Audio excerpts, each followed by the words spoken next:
You want to know how a neighborhood can go off the rails in the blink of an eye? I'm talking about the kind of thing that starts with a petty knock and spirals into a full-on suburban war, complete with police, news vans, and a crowd that wouldn't look out of place at a high school football game. Yeah, that happened to me. You know what I mean? You move somewhere for peace and quiet, and before you know it, your life is on display for the whole block. Here's how it all unraveled. I'm Aaron Brooks. I edit videos for a living, mostly stuff for YouTube clients who think they're cat. Jumping off the fridge is Oscar-worthy.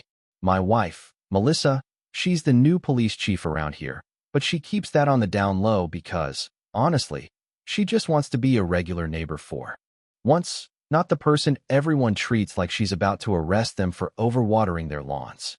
We just moved into Maplewood, the kind of suburb where people literally measure their grass. I figured our biggest drama would be arguing about who's got the loudest leaf blower. Then we met Jennifer Brown, president of the HOA. If you could bottle self-importance, she'd be selling it by the gallon, clipboard, pantsuit, the whole deal. She shows up for an exterior safety check before we even finish unpacking, acting like she's FEMA after a hurricane. Melissa, in her calm, polite way, tells Jennifer we need a few days. Jennifer's face goes blank, like someone just unplugged her. She mumbles about safety not waiting for convenience and stalks off like we insulted her ancestors.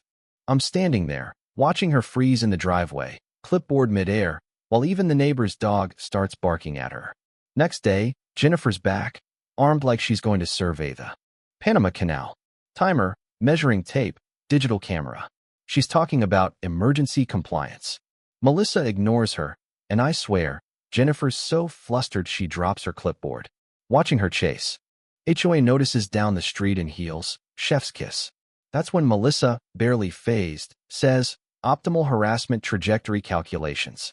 I almost lost it right there. But here's the kicker. Melissa's not just calm, she's analyzing Jennifer like a criminal. Which, you know, is literally her job. Turns out, Jennifer's obsessed with doors for a reason. Her kid, Danny, had a traumatic home invasion years back. He knocked on doors for help, nobody answered. Messed her up, made her think if you don't open your door, you're hiding something. And she started spreading that gospel around, warning neighbors that we're up to no good. She even gets Mrs. Patterson on her side with some signs of criminal behavior she got from too many crime shows. Meanwhile, Lucas, this high school filmmaker, starts filming Jennifer's antics, survey wheels, secret approach angles, the works. It's funny until you realize how serious Jennifer is about all this. She leaves us an official-looking notice about emergency intervention protocols, complete with fake municipal codes Melissa laughs at, until she shifts from amused to stone-cold professional. She's reading that thing like evidence. At a crime scene, Jennifer, meanwhile, is up all night, lights on, pacing her dining room like she's plotting a heist. Melissa's watching too, the gears turning. Next morning, Jennifer attacks our door with this government inspector energy, measuring knocks, timing responses, recording everything like she's hosting Suburbia, the true crime years. Neighbors start gathering, watching like it's performance art. Melissa just waters plants in full view, making it clear she's not answering. Jennifer's not satisfied. She pulls the weirdest move, orders a pizza to our house, then hides in the bushes with a stopwatch. When Melissa opens for the delivery guy, Jennifer leaps out, yelling about selective door discrimination. The poor pizza kid bolts. Neighbors are doubled over with laughter, and Lucas is filming everything. But the game changes when Jennifer, soaked and muddy from crawling through our sprinklers during covert surveillance, starts crossing lines. She's taking photos through our windows, logging our routines, turning neighbor drama into a full-scale investigation. I asked Melissa if maybe she could have just let Jennifer in that first time, trying to be helpful, you know? She shoots me a look that says, wrong question, buddy. Then Jennifer calls 911.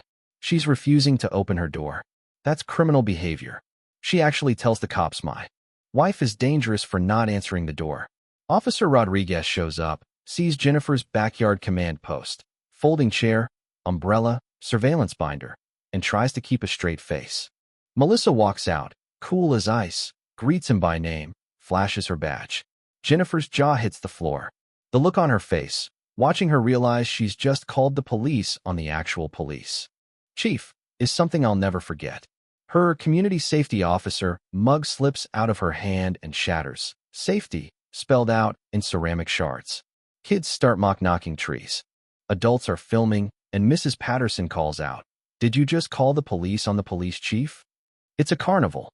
Rodriguez has to explain to Jennifer that you can't use emergency services for door drama, and privacy in your own home is, well, a constitutional right. Jennifer tries to make a dignified exit, but gets tangled in her own measuring tape, then trips over her cooler. Paperwork flying like confetti at the world's worst parade. Neighbors gather, apologizing to Melissa, offering her coffee, and even the kids are lining up for badge stickers.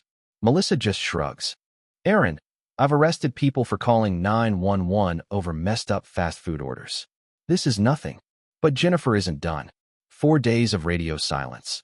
Then she turns her dining room into a conspiracy. Headquarters, coffee-stained printouts, red string, the works. She digs up an old newspaper story about her son Danny being rescued during the Johnson case, convinced Melissa's the villain. Problem is, Danny was actually saved by Melissa, not hurt by her. Jennifer, in her crusade, emails local news about police harassment. The next thing you know, there's a news van out front. Interns knocking on our door. The story runs. Police chief investigated after neighbor complaint. Even when the allegations are nonsense, the investigation is real. Melissa gets placed on administrative leave pending review. The neighborhood splits. Some side with us, some with Jennifer, and most just want the circus to end before it tanks their property values. The HOA board calls for mediation, but honestly, they just want the drama gone, no matter who's right. Jennifer gives interviews about community safety, while Melissa sits through meetings, unable to defend herself. Then comes the showdown. Jennifer throws a community meeting, restoring accountability in law enforcement, presenting her case with binders and charts. Melissa sits there, stripped of her authority, while Jennifer spins her version of reality. Some neighbors buy it, some look uncomfortable, but everyone's watching as Jennifer gets her authority restored. But here's the twist. Jennifer's son, Danny, shows up. He's clean, healthy, and he tells the real story. Melissa saved his life. All of Jennifer's assumptions crumble. Internal affairs clears Melissa. The news reverses course, and Jennifer ends up with a restraining order and community service for harassment and filing false reports. The HOA boots her. The neighborhood breathes a sigh of relief. And Melissa's reputation, if anything, is stronger for how she handled the mess. Now, we throw block parties, answer our door without fear, and watch Lucas's award-winning documentary about the whole thing. But every so often, I see a new neighbor measuring their trash can distance, and I wonder if we're just one obsessive personality away from the next suburban disaster. So, here's my question to you. When does community safety cross the line into control? And how do you tell the difference before it's too late? Drop your thoughts below, because after living through all this, I'm still not sure I know the answer.